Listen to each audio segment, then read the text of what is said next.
refrigerator. There we go.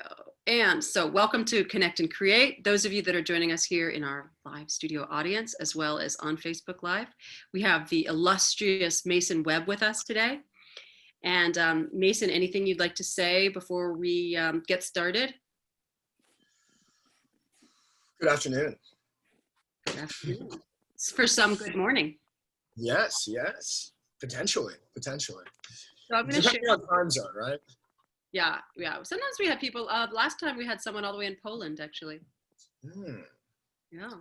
So we have people from all over the world that join, and that's the wonders of social media, that we can be wherever we are in our own homes or living rooms or other people's homes or living rooms, and connect with people all over the world. So that's one of the things that I really like about social media, is that even though you're all the way over there in New York City and used to be just bouncing into my studio every once in a while, we get to connect like this. And it's kind of almost the same, but quite different. Yeah. It's beautiful how the change of a relationship can go from the difference between a phone call and a video call. Like, I've learned that I've always had a really weird relationship with my parents, but since I've started video calling them, it's like we're getting somewhere. We're starting to really like unfold things. So I think video calls are very key, and I think like you really get to see somebody and their emotions, inflections, and mannerisms, and understand really how they are. Exactly. So let's see. So I'm going to share a little bit about Mason. The topic that he's sharing with us today is textiles in contemporary art. And Mason is from the southeast to the southwest and back again. Mason Webb is carefree both in figurative and quite literal sense. The young Webb creates a narrative-driven work revolving around his conceptualized approaches to Western and Victorian aesthetics, which are weaved together by his Southern roots, which are utilized to address his love of textures, complexity, and process. Webb is a native son of Atlanta and incorporates practices and philosophies that grace him with the freedom to work with any material possible.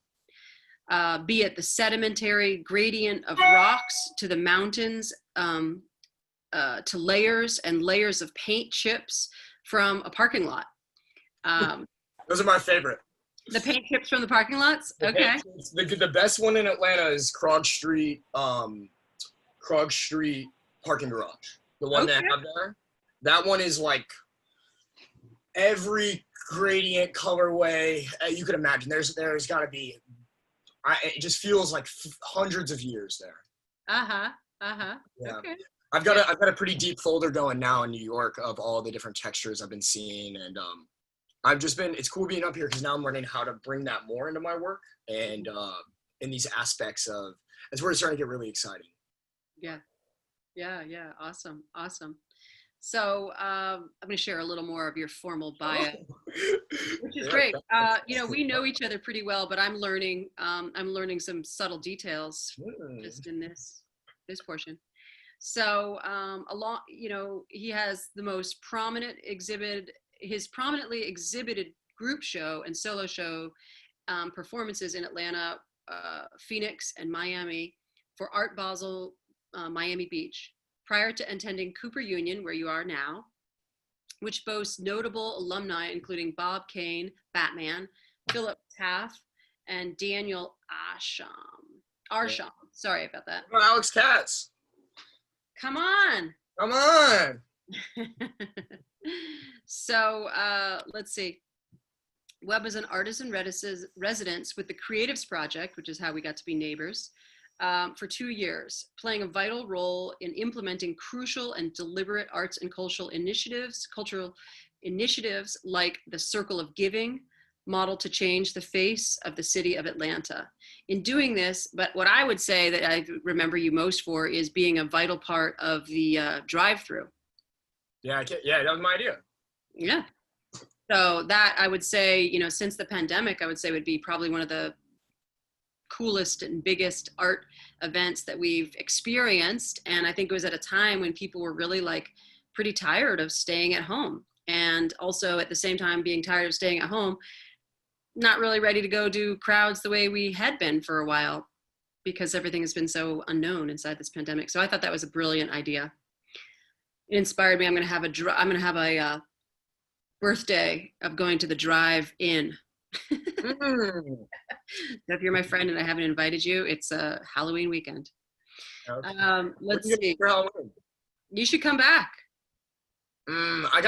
Somebody wanted me to come do like a project out there, but it's tough. I think with how New York views Georgia and the pandemic, it's almost, when I got up here, I would tell them, I'm like, oh, I'm from Atlanta. And they'd be like, oh, you need to back up. Like, in a sense of the amount of cases, I guess, and those aspects. So I'm not really trying to quarantine again because I kind of just got done with that. So, Okay, we can be around you.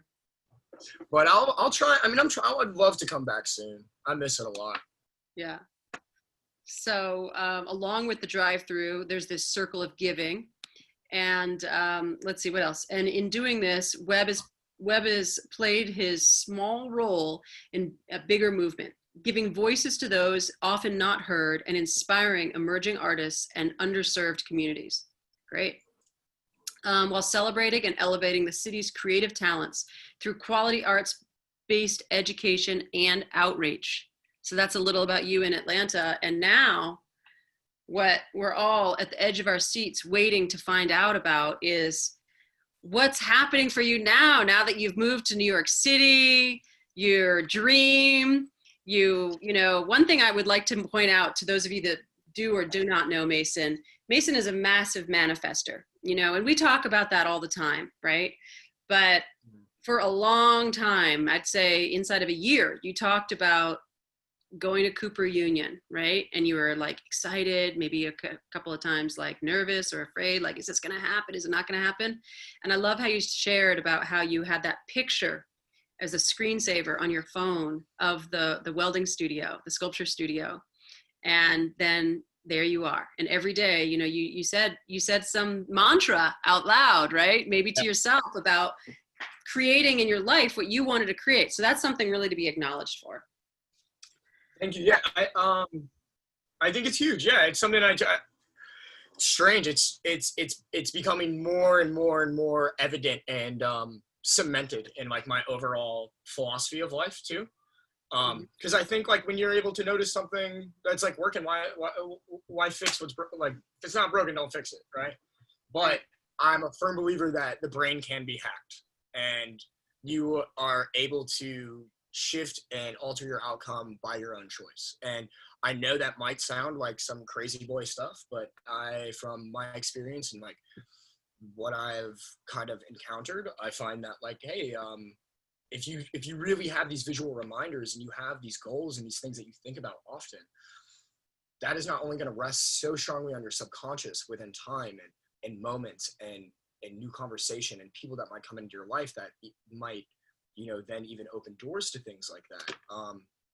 But yeah, I feel like people can just be so hard on themselves and be so negative, and I'm just a pure optimist that believes like in this positivity bubble. And as soon as I get a negative thought, I'm like, yo, like I have to like fully shut down, sit, and then just like almost like fake smile for 21 seconds, like the scientific terminology of like bringing your mind back to a more positive space. So yeah, I think, yeah, if you have any goals, you know, print them all out, staple them all over your room, and have these aspects that you look at every moment. And it's funny, it's gonna sound really messed up, but like I heard about the home screen thing through some friends back in Phoenix, like in the music stuff.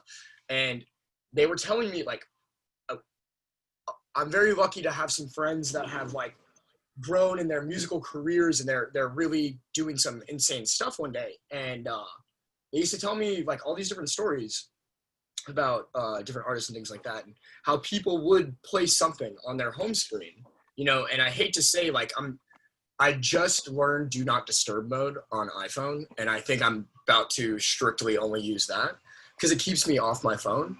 But if you have this goal that you want on the most visual aspect that you see all the time, it doesn't really need to be anywhere else. So you can keep it there, whether it is your desktop or it is your phone screen. But when you see that all the time, every time you open it, you're going to think about it. You're going to think about, what do I need to do to get closer to this? How do I need to be working? How do I need to be improving, progressing? Am I doing this right now? It's a continuous self-analyzation and improvement. And I think that comes a lot within my history growing up, like in athletics. Like I didn't really go to high school, kind of went to a tennis academy, did online school in high school. So in those competitive standards, you know, you're always trying to get better and work up and get better in the ranks and all these things like that. So I think like in an overall mindset, yeah, it's I'm on this search for nirvana. Like I know how wild that sounds, but I just want to continuously try and grow and be at peace and experience bliss. And whatever way that works is I don't know. Okay, that's really great. You know, I just watched. Sorry for the rant. What? Sorry for the rant. No, it's really great. You know, I just watched the Basquiat Life, you know, the Radiant Child, a film about Jean-Michel Basquiat. And, you know, he used to talk about like being a star, right? And that there was something that he could see that was available inside of that space of creating, you know, this environment around himself to thrive, right? And, you know, I would say inside of a star, really more like a supernova, right? You know, like a huge explosion, right? But, you know, there's something, I mean, that was, you know, people, if you look and you see people who really create what their dreams are in their lifetime, there's a certain element of focus, you know, and you really point to something because we do look at our phones a lot. You know, probably some of you are out there right now looking at your phone on this. Some of you are on your computer screens. But, you know, the fact that you chose to take that image, you know, that you were so struck by and keep that on your phone so that you looked at it every day, you know, that's a certain amount of intentionality, right? Yeah, most definitely. It's funny. It's like as we grow longer on this artistic path and career, you learn how important intention is and how much it is a building block to anything. Excellent. Well, since we're talking about building blocks, do you want to share a little bit of your experience since you've been to New York City? Like, what are you up to right now? What do you see coming up, you know, up in the future for yourself? Like, give us a little, like, fly on the wall view of life in Mason Webb world. Okay, so I do want to say thank you to Peter Cooper. Thank you to the Board of Education at Cooper. Thank you for everyone that allowed me to get here and to be here and to create. I wouldn't be able to do that without the prior philosophies of Peter Cooper and how education should be free for everyone. And the school is absolutely insane. You know, it's the first engineering school in the world ever for women. And it shows that level of progressive thought that is focused at this institution. And I am beyond thankful to be here. I would one day love to teach. That's where I'm like, I've been thinking more and more. I would love to carry this on. Just keep the torch going. Right now, I am leading Cooper Union's racing team on their merch. I wanted to drive the car. That was my first request. And then second request was paint the car. And then third request was made, and it was do the merch, and they gave me that. So yes, I'm doing that, but my goals with this is to, after this first semester and first wave of releases that are like more casual, more understood as collegiate merchandise, it will then transcend past that second semester and in the next 3 or 4 years, that will be more of a high-end brand. Like everything is, even everything produced in the next few weeks are all still made in Japan. We're using fully sustainable fabrics. I have an extreme focus on editorial. Like we're going to treat this very, very seriously. So that's a project I'm very excited about because I'm excited to like be a part of a team again. in a sense, right? Which is like how I feel at Cooper. It's no, like as an artist, you feel very singular. You feel like it's you against the world, or it's just you in your studio. But it's really, really cool to have people around you, you know, from in different industries, and but all have this same goal and same idea and same love and same passion. And um, alongside everything, other things that are going on, like school's a lot. Like Cooper is no fucking joke. Like this is like Navy SEALs of art, you know. Like I really, I love it, but it's like I've gotten the least amount of sleep I've ever had in my life. Like I've been out of school for almost a decade, so having this life of like working every day and like being focused on work and occupation and like money and all these everyday life things, right? Now to like fully switch and go back to this aspect of like not thinking about rent. Also, thank you, Peter Cooper, because they took care of everything. Like I'm up here just to create, which is like the most blissful, joyous focus. But it's kind of like shit, sorry, I kind of lost my train of thought. Well, you were doing the racing gear, and then you're. Oh yeah, so yeah, I would like to oh yeah, just school. It's been a ton. I haven't had a large chance to focus on my own bodies of work. Like I came up here with about 3 or 4 installations that were like getting the ball rolling, like in progress, right? Like I take I have 1 phone call a day with like a different project manager back home to make sure like everything is still going on. Because I honestly, Karina, I have the next 4 years planned out to like a T, like different months. And if I do not implement those things, nothing, it just gets pushed back and it won't happen. And now with the understanding of school being so intense, and one of my professors told me too before I got up here, is like, look, you're going to need to come up here and be a student and not think about being a professional artist. And it's very, very true. You know, like even for me I don't have all the knowledge.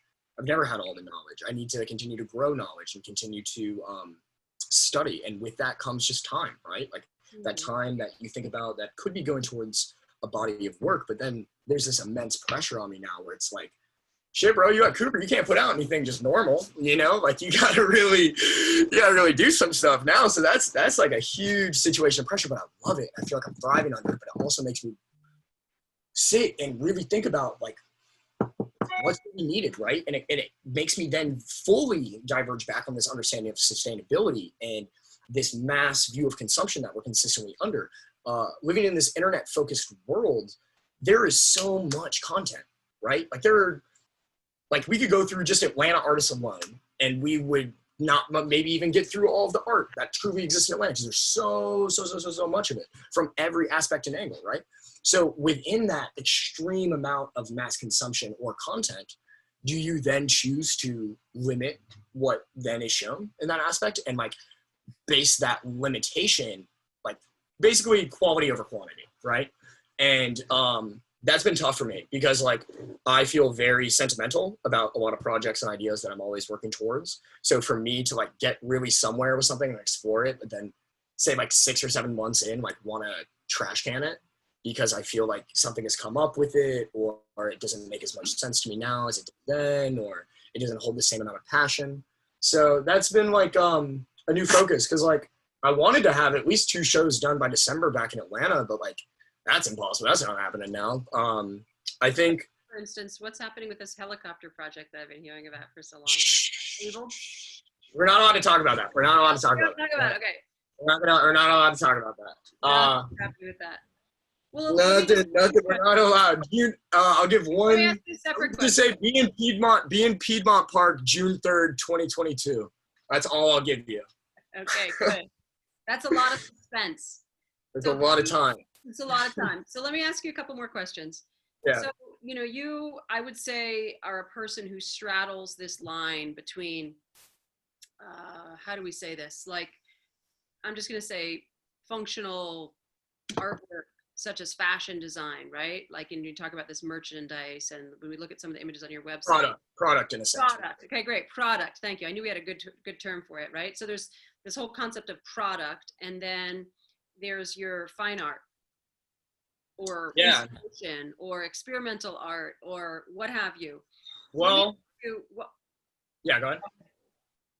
well, what would you say that you're committed to right now, right? Like it seems like you've got a lot of ideas, you know, and I know you to be a person that will create. You know, what's your focus right now? Do you want to focus on this product, or are you focusing on these installation pieces or mixed media works? Like what is it that you feel that you're taking to The forefront. yeah. I would say definitely my installation. I think the product just comes so easily for me. I think for most people, it would feel like a mountain, right? But I've spent 8 years on this. I have hundreds of templates of Adobe files that I've spent hours and hours and years on, and text sketches and products and things that have already been sampled. And like the whole situation with Cooper, the way that's able to like happen is because I've already been through that process 4 years ago. And all I have to be is, hey, I need 30 of these, 30 of these, 30 of these, 30 of these. Let me send you the images. Like I've done so much in the back end to where it can seem like a lot. And I think, product has a big focus in my world because I come from fashion where that is product, right? But we look at great fashion designers like Mason Martin Margiela, who truly was an artist first, right? And it's a shame, right? Because you could go to the point and say within art, there's forms of product. You have the artists that just make tables. You have the artists that, you could say Koons or Arsham are product artists, right? So, but there always will be those Margellas, those people that don't put out a ton of quantity. And that's the concept. That's the question I wanted to ask you. Does quantity then change the idea of exclusivity, right? Like this idea of if I made one of these chairs and placed it in this gallery, 10 million, no problem. Like in a sense, like let's take like just classic collections of chair, that glasswork. I always forget this artist's name from Asia, Takashi, or Japanese. It's at the high. You know exactly what I'm talking about. But it's like the fact that if this isn't mass produced, right? Like, and I really hate this idea that people are scared of money in the art world because it shows me that like you came from money.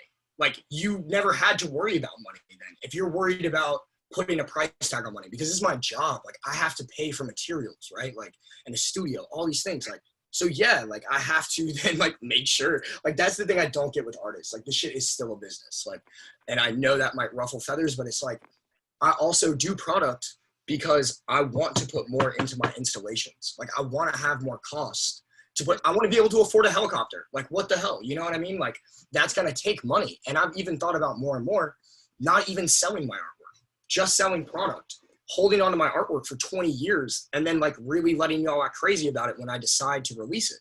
So like, no, that's not, Zig, not Murakami.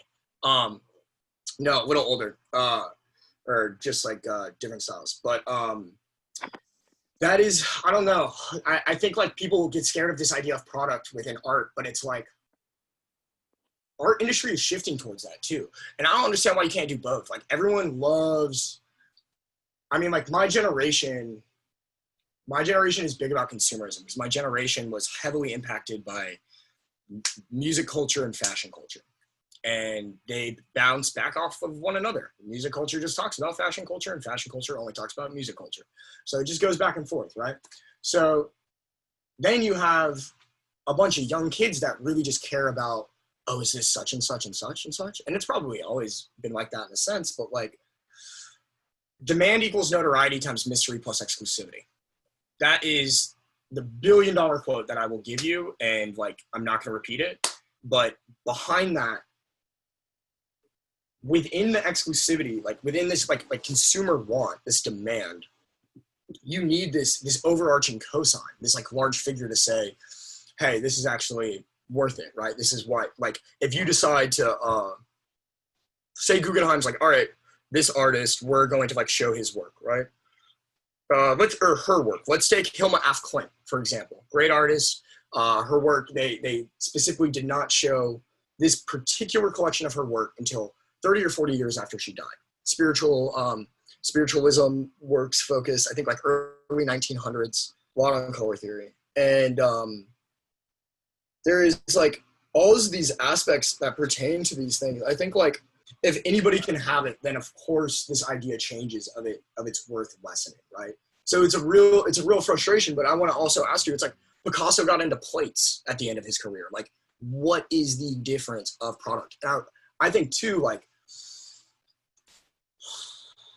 I don't know. I just like, I feel bad for people that only can do one medium. Yeah, you don't have to have the answer, you know. Yeah, I'm still figuring that out. I think that's the big reason why I'm here at school. Like, Yeah. I spent, even in sculpture class, like the sculpture I turned in, we were only allowed to use wood and tracing paper. And here, I'll share a screen. We'll go to, or if you want to share a screen and go into the chat or whatever that we put in here. But it's like, I decided to make a garment that would go over my wood sculpture and correlate that. Because the whole reason I got into art was when I was 15 or 16, I went to the Phoenix Art Museum, and I was consistently always in the costume design department. And I really loved all that. But it hit a point one day where I was really frustrated that I wasn't seeing enough contemporary textile works. I was only seeing, the only textile in a museum was an old historic collection, never treated like a painting. And that always sat with me. And it took me years and years and years and years and years and years to find my own personal self on my own journey, to then realize like, oh, let's make fabric. And then like that idea of making fabric is like, how is this no different than a painting? You know, like I really am frustrated when anyone looks at my textiles and says it's a quilt. Like, let's talk about that. Let's break that down. Right. So, yeah, You want to share a few visuals with us? Yeah, let's do that. You want to do from the chat or from your site? Yeah, I'll start with my site. All right, great. So like the more recent works, I was in some older stuff, but yeah, the more recent work. So here, like some of my textile work, I've been working on these. I call them soft sculptures, and with these, sure, they can be correlated. I think this one's probably a better representation. That's not a rectangle for us to like diverge against this idea of quilts and stuff like that. But yeah, basically with this, again, you know, you mentioned earlier in the statements, texture is everything to me. The way these things can communicate, have these dialogues and talk. And with these, I just spent a lot of time stitching wrong spaces together from different areas. And it started with a work that was originally done in lace, like this. Come on, load. Let me try and find it. This one right here to the right, this work is, and as you can see, the volume kind of coming up off it right here to the left. This is where these works kind of started. So, yeah, and I think too, when I first, because I've only been making art for 2 years. Like, I remember to this day, like I made my first piece like January 2018. And I wanted to move so far away from this idea of garmentry because I had always done garments, and forced myself so hard to push textile as this viewpoint of a painting. And I don't need to like push it and make it so figurative in that sense. So now I'm just starting to get back to a comfort within not only garments, but within my art, and starting to like make these works that have going back to this aspect. Like I have a piece in my kitchen right now at my dorm that is a soft sculpture like this, but then it has like a baby garment placed inside it. And it's made out of all these Amazon fresh bags, because when I was in quarantine, I didn't have any materials other than like the deliverable groceries that were being dropped off for me. So that's when I just haven't like shot it yet or like posted anything yet. And I think too, I'm trying to take my time with some stuff. Like me and Sergio are working on a little something. Me and Eddie Frieg are working on a little something. And then there's a few other things, a few solos that will commence. But yeah, I've just been really trying to take this time here to really listen to myself and listen to my style. Like I'm having to use graphite for the first time in these aspects within school that I've never had to use. So that was like this feeling recently in class. Like, as you can see, like a lot of my works are very material focused. They're very structurally. I love rectangles, which is something I need to start moving away from. But the thing is within these works, like, I guess I have always been somebody who's so passionate about different mediums and kind of like into this idea of Renaissance men and jack of all trades. And I think after analyzing what it takes to be a successful Renaissance man, it is that you have to release multiple items or like multiple mediums of something within a time frame rather than just doing one really, really serious for 30 years and then shifting. It's like a 1 to 10 range on a scale, right? Like abstract thought and how people are able to come around to an idea or accepting of an idea. 1 being the most like realistic thought, 10 being the most abstract. And in the middle, you want to find 5. You want to find that middle, that 4 to 6, whatever's going to work. And we'll take as broad of a topic as the idea of love, right? So 10 being the most abstract to be a red square. 1 being this really realistic heart, like pumping, it's disgusting. And 5 is the emoji with an arrow going through it and it's perfect, right? So, damn, where was I at? Where was I going with all of this? Oh, for Renaissance men, we'll compare 2 people, Donald Glover and Kanye West, right? 2 different artists in their own complete fields, 2 different practices in their own ways. One of which one person stayed in one medium for a very, very, very, very, very long time and then tried to switch. And a second released multiple ideas each year in different mediums. One of which, like, so Kanye was all music, obviously, and then transferred to fashion. And his introduction to fashion was not as accepted as Donald Glover was in other mediums of industry. And sure, you could say personality, blah, blah, blah, but it's really because since Donald was like 22, he was releasing writing, music, acting, comedy, all of these things every single year, nonstop. So in 10 years, when you look back on his career, you see these 5 different industries, but they are completely filled with a portfolio. So at first, it might not make a ton of sense, right? Like this aspect that I'm building, this atmosphere of my life, I am. Because like in 5 or 10 years, all of those industries will be very, very more filled out and it'll make so much more sense. But then 2, it allows, I want to work on different things. And I don't want to have to ever hear, why is this fashion designer building furniture? Why is this blah, blah, blah, blah, blah, blah. Because I've heard that in the fashion industry before. But that is, I also too am an artist. I'm an overall creative. I'm not just a fashion designer. Just because I choose to use textile as my paint and treat my sewing machine as my paintbrush, that makes me no different. You know what I mean? And no limit to what I can make. Great. Thanks for the tour through that. Now, is any of this new work that you've been making since you've been in New York, or are we looking at work from your Atlanta? Fuck your shit. Ricky, mute yourself, bro. That's too funny.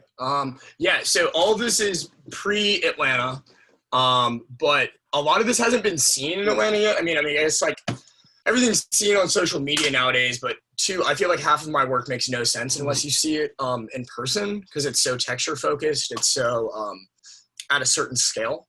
So it's the people that can find interest in my work through digital content is, I thank you because I don't know how you could do it.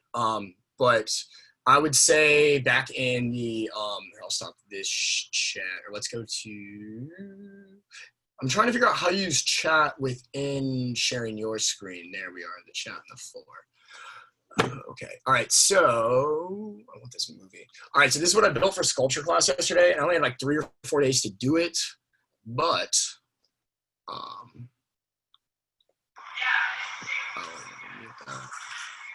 but this is kind of, this is kind of what I had to build. It had to be this idea of taking these shapes. Jason, we're still seeing your website, just so you know. Ah, damn it. All right, hold on. Why don't you close Sharing out? pause, bring your share window to the front. Yo, I'm trying, fam. Hold on. You want to, yo, I'm trying because it's in the chat. Hold on, Zoom or sharing is paused. Hold on, stop share. Let me try this again. yeah. Sorry, y'all. Technical difficulties. Okay, let me put that on. All right, now let me share screen. There we go. I know what it feels like to be one of my teachers now, with them having to navigate these things. But yeah, it had to be this stacking of of shapes of like just simple woodwork, because like a lot of these kids have never worked with wood or like been in a shop before, and we had to like show this transition of how a shape could go into another shape and all these things. And I definitely went a little simplistic in my form, but I had been really jonesing to build like garments recently, and or like have some aspect of my own personality and style that I really missed. And I basically like I wanted to do this, and I knew, because like I could show you, I've been screenshotting like all the kids in my class like during their critique, because they're making some good stuff at 17, and I'm like, how are you doing this? But yeah, this is what I turned in yesterday, and not much. I mean, I think what's hard here is that you have this, it's not like a feeling of school anymore. Like you have this feeling now of competition. You have like within, and I only mean that because of Zoom. Like the fact that we live in this pandemic, and the fact that everything's over, like video calls, we don't really hang out with one another, right? Like we don't see each other. We're not like conversing and creating and being like this playful version of art and this like really lovely conversation. It becomes this aspect that is, okay, y'all, here's a prompt. You all have, what to do. Now come back next week, and then we're going to all show everyone's work and critique.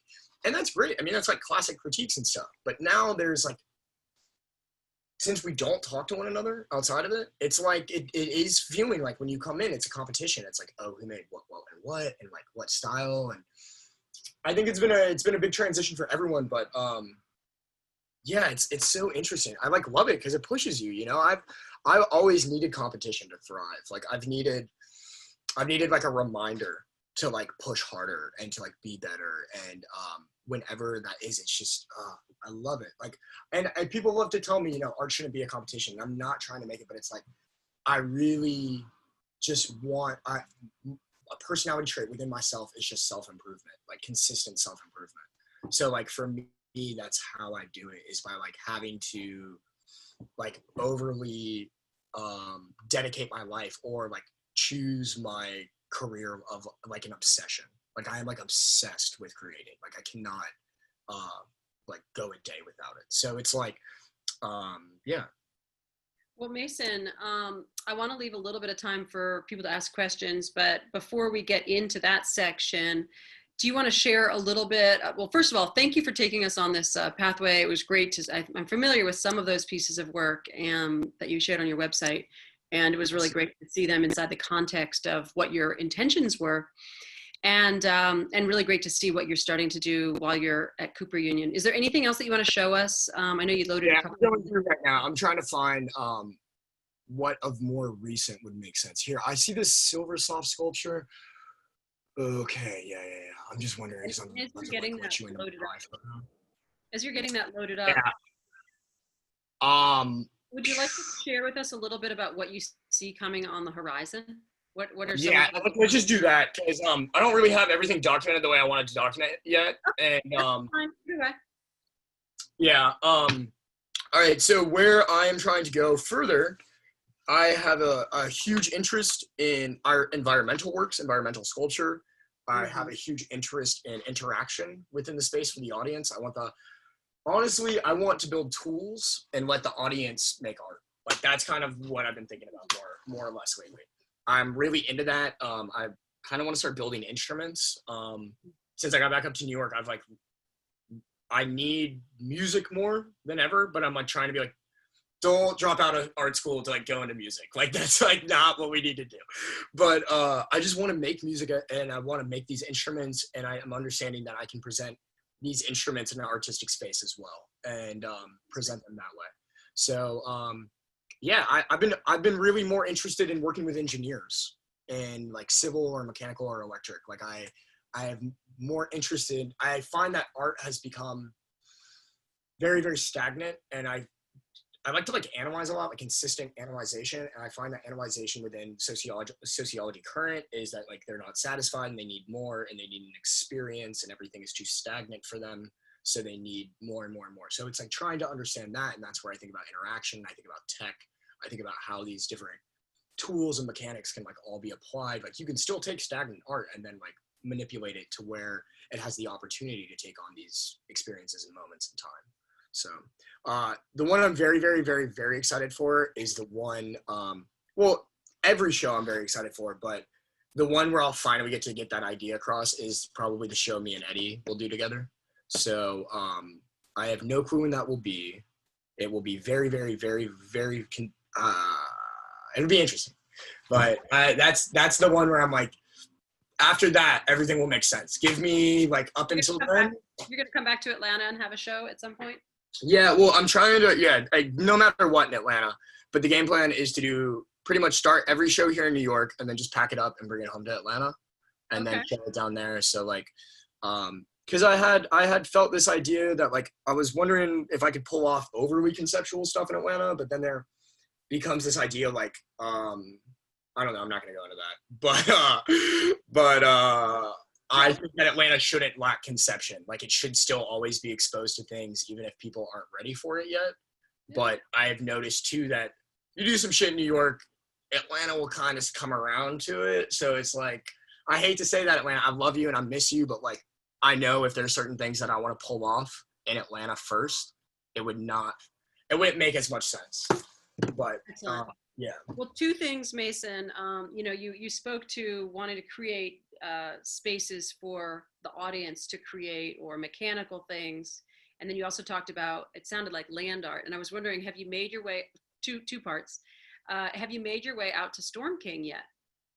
No, but that is the big one. I haven't really had the luxury to take a 2-hour train ride.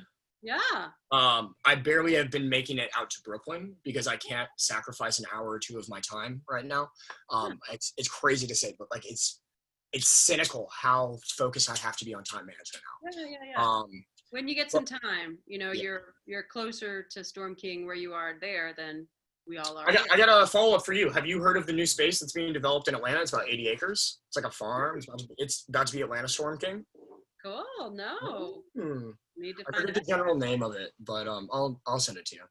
Awesome. And then the other thing I was going to say to you is there's an artist in Atlanta, Martha Whittington, and in the early 2000s, she was making some extraordinary kind of drawing machines that were really great. She really moved away from that.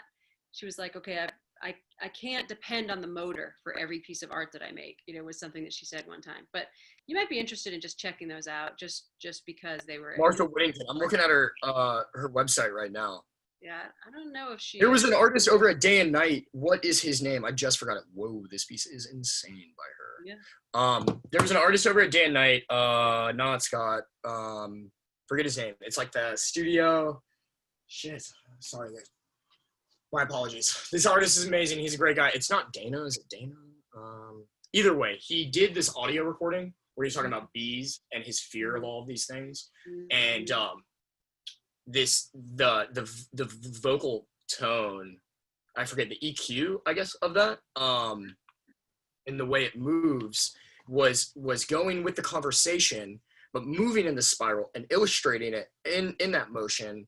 And that's kind of, I love that. I love that idea of like, yeah, sure, Martha might not have been like, oh, I can't use the motor for everything, but she could have another conversation, a different conversation. You know what I mean? It's like, that would be like saying the idea of like one mark on a page is all marks on a page. Like, I don't know. But as an artist, you've got to stretch yourselves here and there. Yeah. We're kind of at the end of our time together, and I wanted to just open it up and see if we had any questions from anyone in our live studio audience here with our Zoom group or anyone on Facebook Live. If you've got a question, just go ahead and like raise your hand, your little Zoom hand.